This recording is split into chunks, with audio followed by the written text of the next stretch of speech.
Hello everyone, this is Thomas Cheng from Tech Innovation. We are back at another tutorial session. Today we're going to be talking about the Innex Cube, in particular the remote control of the Innex Cube. This unleash all the AI firmware capability of the Innex Cube, and let's get right to it.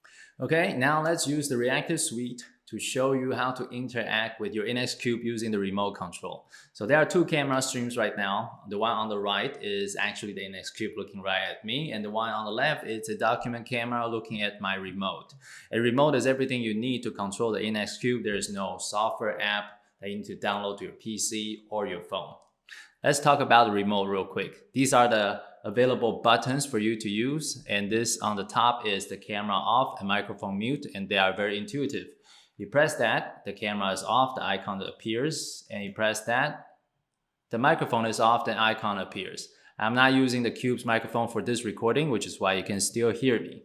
If I want to undo that, I simply press this and press that.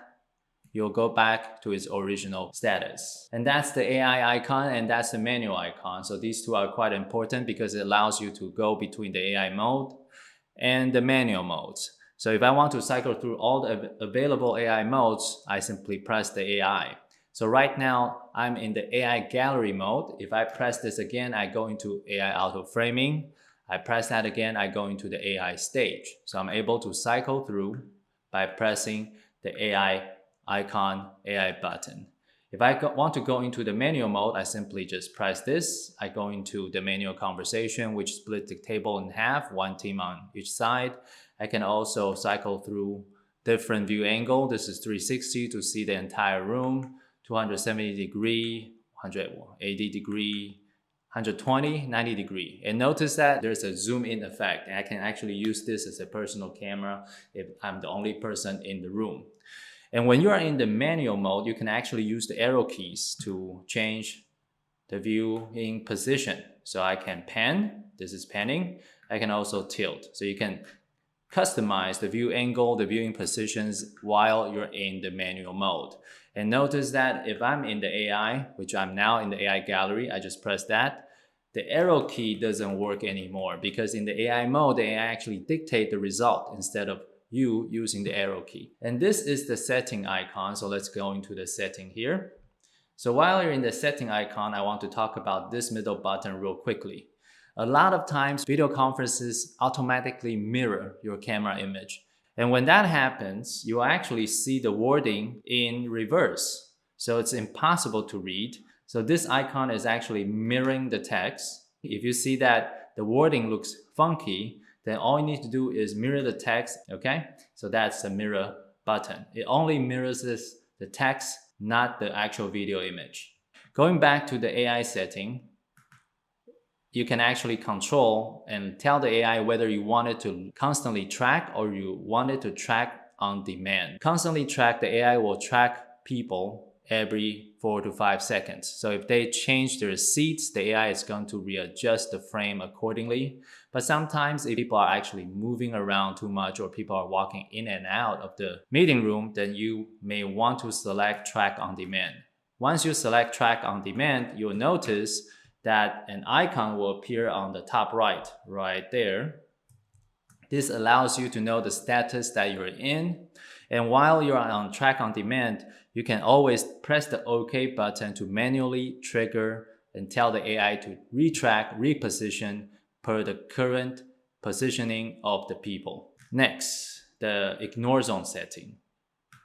Press the ignore zone setting, you can tell the AI to ignore certain area of the room. So let's say this is a big glass window, people are walking or standing outside the window and the AI is getting interference. What I could do is tell the AI to ignore that part of the room simply by selecting and block that area. And when that happens, you'll notice again, there is an icon that appears on the top right, which tells you the status. And the AI will actually ignore anyone who shows up in that ignore zone. Once we get out of here, notice that when we're in the AI mode, the icons are shown here. So this tells you the status of the AI. But if we go into the manual mode, as what I'm going to do now by pressing the manual icon, you'll notice those two icons disappear. The reason why it disappeared is because those two icons only work under AI mode. It doesn't have any impact in the manual mode. The moment I go into AI, like right now, you'll notice that the icon starts to appear again. Just want to let you know that the AI setting, whether you are setting to track on demand or when you set up the ignore zone, those will be removed whenever you turn off power of your laptop or you disconnected your camera. So once the power is off, those two settings will be restored to its default setting, which is going to be no ignore zone and always on tracking.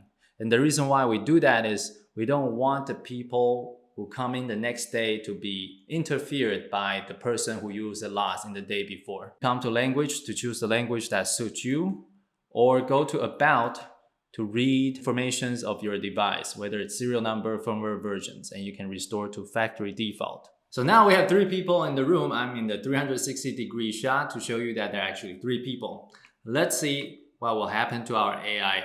I'm going to press the AI icon now. The button will take us to gallery and very quickly see how the AI quickly focus on the 3 people in the room and center everyone in its own frame. Press again, we go into the auto framing and the AI try to frame us using the shortest distance possible.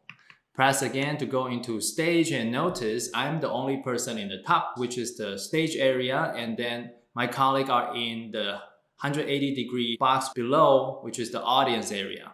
AI is actually available in the stage area. Notice that if I'm moving around here in the top bar, AI doesn't do anything until I actually get outside of the frame. Then the AI will frame me when it sees me disappear from the shot, like so. The reason why AI only frames me when I get out the frame is because it wants to reduce small movement if I'm moving left or right to the whiteboard or the flip chart. Okay, let's try some other AI setting. Going to setting now, we are going to set an ignore zone. I'm going to try to ignore a person. She has no idea that I'm ignoring her. Now she's ignored, and let's go into the AI mode, see what happens. Wow, now she disappears. If I ask her to walk outside the ignore zone to the other place, you'll see that she will be seen again. So Yoling, you are the person that I ignored. Can you stand up and move next to Cecilia? Okay, as you can see that she's now outside of the ignore zone, and let's go back to the AI gallery and see what happens. Now she appears again. Let's delete the ignore zone setting. So I have deleted it. And let's try another setting in AI, which is track on demand. So I'm going to turn on the track on demand, which means I now need to use the OK button to trigger AI to track. Again, you'll see that the icon appears on the top right to show you the status that you're in. And let's go back to the AI gallery. Yoling, can you stand up and go back to your original seat? Okay, now she has sat down, but the AI doesn't do anything. Why? Because I haven't touched and press the OK button. So I'm going to press the OK button now. AI rescan, now she appears. And that's how the track on demand work. Hey, that's it for today's training video. I'm Thomas Cheng for PhoneTech Innovations. Hopefully after this video, you will go pick up that remote control so you can have full access to the Cube feature. Thank you very much. Stay tuned for more.